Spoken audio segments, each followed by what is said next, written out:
आज म तपाईहरुलाई धेरै रोचक अनि मिठो कथा सुनाउँछु।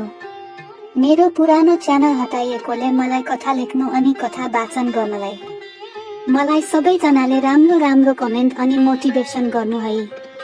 अनि यो च्यानललाई धेरै भन्दा धेरै सब्स्क्राइब गर्नु होला कि म हरेक दिन नयाँ कथा लेखेर हजुरहरुलाई सुनाउने गर्छु।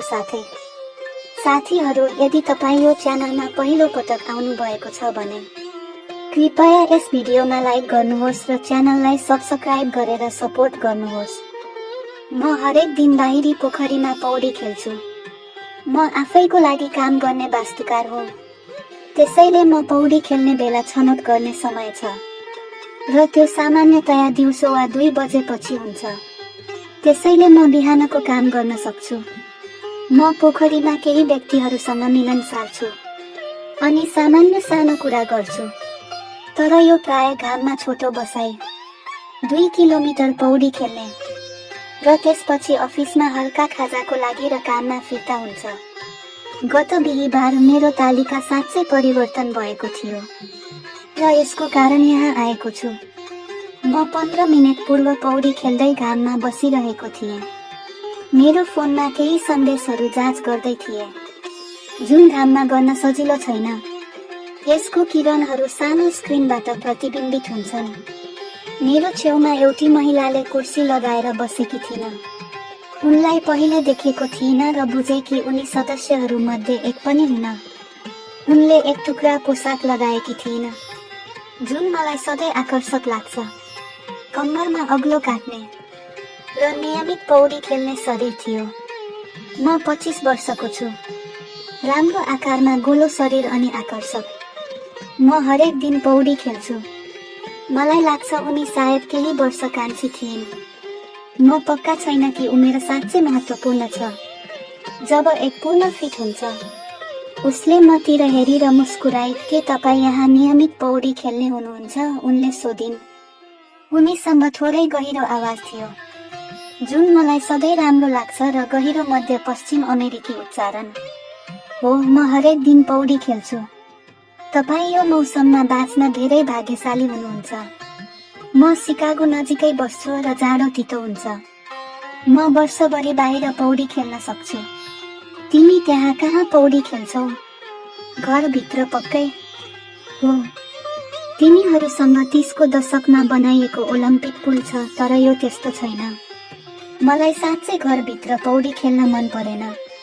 मलाई यो अलिक क्लस्ट्रोफोबिक लाग्छ। म बुझ्न सक्छु, तर दुर्भाग्यवश मसँग कुनै विकल्प छैन। म पौडी खेल्न तयार हुन लागेको थिएँ। उसले च्याट गर्न थाल्यो र मेरो इयर प्लगहरू हाल्न उभिए। के म तपाईसँग सामेल भए भने तपाईलाई आपत्ति छ? कसैसँग पौडी खेल्न रमाइलो हुनेछ। सधैँ मलाई थप पौडिन बनाउँछ। निस्सन्देह यहाँ गोलाकार स्विमिङ छ, त्यसैले हामी एक अर्को पछाडि जानुपर्छ। उनी आफ्नो कुर्सीबाट उठिन् र यो पहिलो पटक थियो जब महसुस गरे कि उनी साँच्चै धेरै सुन्दर छिन्। धेरै अग्लो, सम्भवतः 5 फिट 10। उनी अचम्मको थिइन्। उनको पहिरनले उनलाई अचम्मको रूपमा अँगालो हालेको थियो र उनको साना स्तनहरू डुब्ने नेकलाइनद्वारा विभाजित थिए। म धेरै प्रभावित भएँ। उनले आफ्नो कपाललाई लिलाक सिलिकन स्विमिङ टोपीमा टाँसिन् र मैले पनि मेरो कालो टोपी मेरो टाउकोमा फैलाएँ। हामी दुवैले आफ्ना चस्मा लिएर लगाउनको लागि तयार भयौँ। त्यसपछि उनले केही स्ट्रेचिङ एक्सरसाइज गरिन्। उनको खुट्टाको औँला छोएर छेउबाट छेउमा हिँड्दै म मेरो ढाड तान्न माथितिर तानिएँ। म उनको उपस्थिति र अलिकति आत्मसचेत थिएँ। उनको शरीर सुन्दर थियो। पहिले तिमी, उनले भनिन्। म भित्र डुब्न सक्दिन, त्यसैले म पोखरीको किनारमा बसेर धकेल्नु अघि आफैलाई बिस्तारै भित्र तल झारेँ। मैले सुनेर मेरो पछि उनको डुबाइ महसुस गरेँ र मेरो स्ट्रोकको बारेमा धेरै सचेत थिएँ। सामान्य भन्दा धेरै सचेत थिएँ र राम्रो देखिनको लागि मेरो फ्रीस्टाइललाई पूर्ण गर्दै। जब हामी अन्तमा पुग्यौं, म दोस्रो पोखरी पूरा गर्न फर्केँ। उनी मेरो पछिल्तिर थिइन्, लगभग मेरो बेगमा पौडी खेल्दै। म जस्तो नभई उनी छेउबाट धकेल्न पानीमुनि पल्टिन्। उनको स्ट्रोक धेरै आराम भएकोले उनी म भन्दा छिटो पौडिर हुन् भन्ने धारणा थियो, जबकि मैले धेरै प्रयास गरिरहेको थिएँ। जब हामी 50 मिटर पोखरीको अर्को छेउमा पुग्यौं, उनले मलाई पार गरिन् र वास्तविक अनुग्रह र सहजताका साथ ब्याकस्ट्रोक सुन्दरताका साथ स्विम गरिन्। मैले उनलाई नजिकबाट पछ्याएँ तर धेरै प्रयासका साथ, तर हामी वास्तविक मेलमिलापमा पौडी खेलिरहेको जस्तो देखिन्थ्यो। पोखरी एकदम खाली थियो, त्यसैले अर्को छेउमा पुगेर हामी एक क्षणको लागि रोक्यौं र उनले छेउमा पौडी खेल्न सुझाव दिइन्। त्यसबेलादेखि हामीले यस्तै 20 वा 100 लम्बाई पौडी खेल्यौं। म उनको उपस्थिति, उनको सुन्दर सौन्दर्य र ऊर्जा समावेश भएको बारे धेरै सचेत थिएँ। लगभग 30 वा 100 लम्बाईको प्रतिस्पर्धापछि हामी छोटो सास फेर्नको लागि पोखरीको टाढाको छेउमा रोकियौं। म सोच्दै थिएँ, मलाई तिम्रो नाम पनि थाहा छैन, उनले भनिन्। म हेदर हुँ, उनी मुस्कुराइन्। उनको अनुहार पानीमा जीवन्त भयो र चस्मामा पनि उनको विशेषताहरू राम्रो र उज्जवल छन्।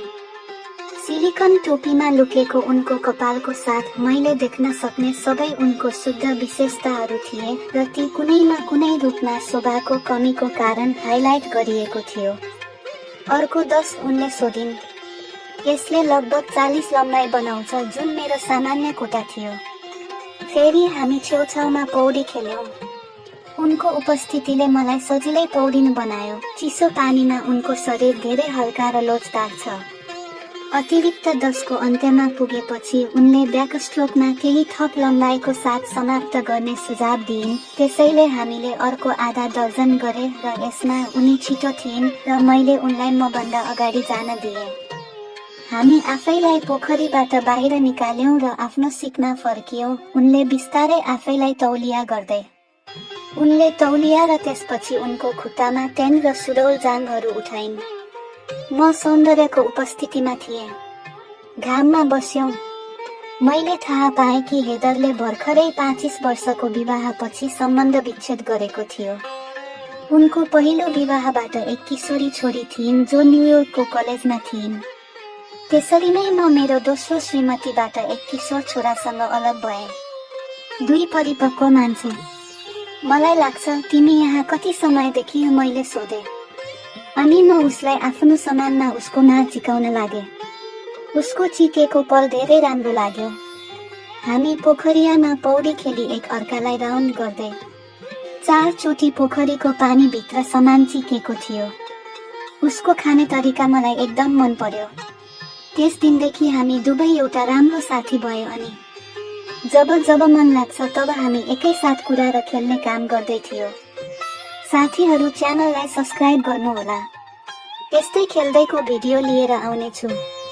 धन्यवाद।